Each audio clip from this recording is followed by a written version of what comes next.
Hello friends, welcome to my YouTube channel. आज के video में हम फ्रंट ओपन कुर्ती बनाना सीखेंगे। राजपूती कुर्ती हम यहाँ पर बनाएंगे। दिखने में तो ये फ्रंट से ओपन जैसी लगेगी, मगजी भी हम लगाएंगे लेकिन वो बंद ही रहेगी, फ्रंट से ओपन नहीं रहेगी।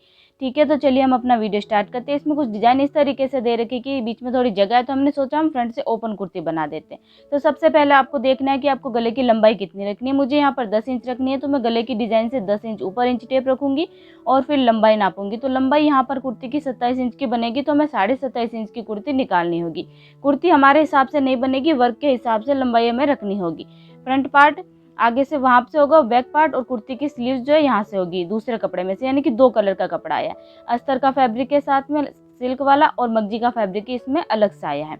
देखिए, मैंने कुर्ती का जो फैब्रिक है अस्तर पर निकाल लिया है। 27.5 इंच लंबाई रखी है और चौड़ाई आपको अपने चेस्ट के हिसाब से रखनी है। मुझे यहाँ पर 40 इंच की बनानी थी कुर्ती, तो कुर्ती की जो चौड़ाई है कपड़े की वो मैंने लगभग 23.5 इंच की ली है। ठीक है, आप अपने चेस्ट के साइज के हिसाब से और कुर्ती के वर्क के हिसाब से लंबाई और चौड़ाई निकालिएगा। अब देखिए, एक पार्ट को हम डबल फोल्ड करेंगे कुछ इस तरीके से, बराबर करना है, चारों तरफ से कपड़ा बिल्कुल भी छोटा बड़ा ना रहे।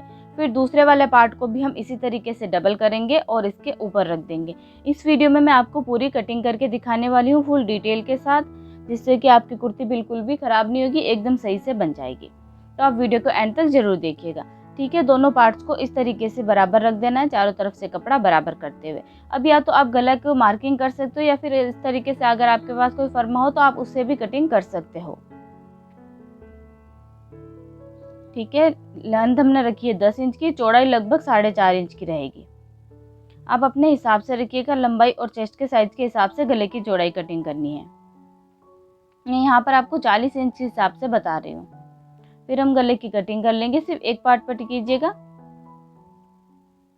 ठीक है, फिर देखिए कुर्ती का जो बैक पार्ट है वहां पर आधा इंच पर गले की कटिंग कर देनी है और सेंटर मार्क बना देना है।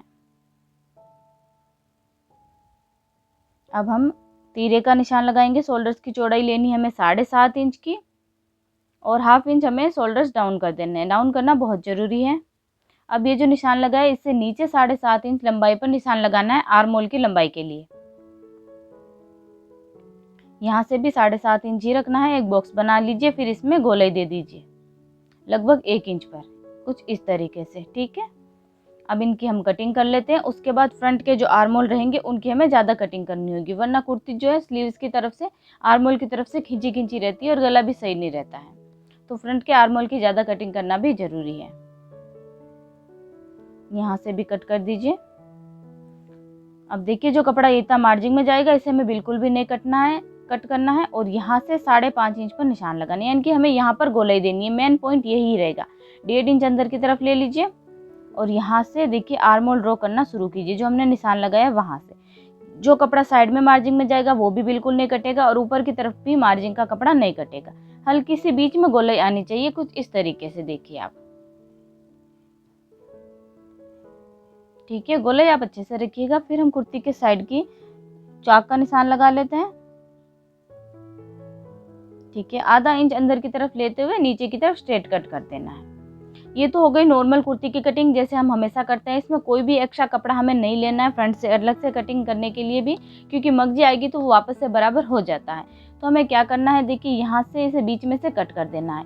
जितना कपड़ा हम मार्जिन में लेते हैं उतना ही, आधा इंच से भी थोड़ा कम लेना है। ठीक है, आधा इंच नहीं, आधा इंच से भी कम है, यहाँ से हमें कटिंग कर देना है। गले की तरफ से कटिंग करना है, ध्यान रखिएगा, आर्म होल की तरफ से नहीं। यहाँ पर पहले हम लाइन बना लेते हैं, उसके बाद कटिंग कर लेंगे। इसके लिए हमने कोई भी एक्स्ट्रा फैब्रिक नहीं लिया है, इस बात का आपको जरूर ध्यान रखना है। गले की चौड़ाई और जो लंबाई है वो भी इसमें बिल्कुल भी डिफरेंस नहीं रहेगा। सिलने के बाद बिल्कुल ऐसी की ऐसी ही रहेगी जैसे हम बनाना चाहते हैं। ये देखिए, हमने इतना फैब्रिक बाहर निकाल लिया है। ठीक है, अब मैं आपको इसे फ्रंट से ओपन करके दिखा देती हूँ। ये बंद होगी कुछ इस तरीके से वापस, और सिलने के बाद इसका लुक बहुत ज़्यादा अच्छा आएगा। तो आप उसके बाद देखिए, फ्रंट पार्ट को इस तरीके से वर्क के ऊपर रखना है। दोनों पार्ट को रख दीजिए, क्योंकि गले पर भी डिजाइन दे रखी है तो हमें उससे भी ध्यान रखना होगा, छोटी बड़ी ना हो और बिल्कुल भी टेढ़ी ना हो। अब हमें थोड़ा थोड़ा कपड़ा चारों तरफ एक्स्ट्रा रखना है। बराबर कपड़ा न कट करें, क्योंकि अगर हम सिलाई करेंगे तो इधर उधर भी हो सकता है फैब्रिक, तो छोटा भी पड़ सकता है। इसलिए हम पहले बड़ा कटिंग कर लेंगे, स्टिचिंग करते वक्त इसे बाद में कटिंग कर देंगे। ठीक है, अब इसे बीच में से कट करना है। ध्यान से कटिंग कीजिएगा, वर्क बिल्कुल भी ख़राब नहीं होना चाहिए। यहाँ तक कट कर लीजिए। उसके बाद गले की कटिंग के लिए देखिए, अस्तर को इस तरीके से वापस से रखिए और गले को शेप दीजिए और इससे भी थोड़ा थोड़ा कपड़ा एक्स्ट्रा ही रख के कटिंग कीजिएगा। दोनों तरफ इसी तरीके से कटिंग कर लेना है।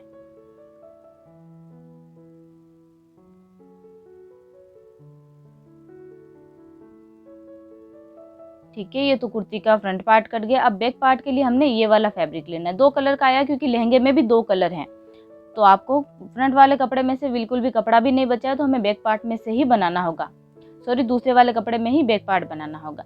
ये फ्रंट पार्ट की कटिंग हो गई और बैक पार्ट की भी हमने कटिंग कर ली। जो बाकी बचा हुआ कपड़ा उसमें से कांचली बनेगी। अगर आपको वीडियो अच्छा लगा तो लाइक ज़रूर कीजिएगा। और भी कोई वीडियो अगर आप देखना चाहते हैं तो हमें कमेंट करके बता सकते हैं।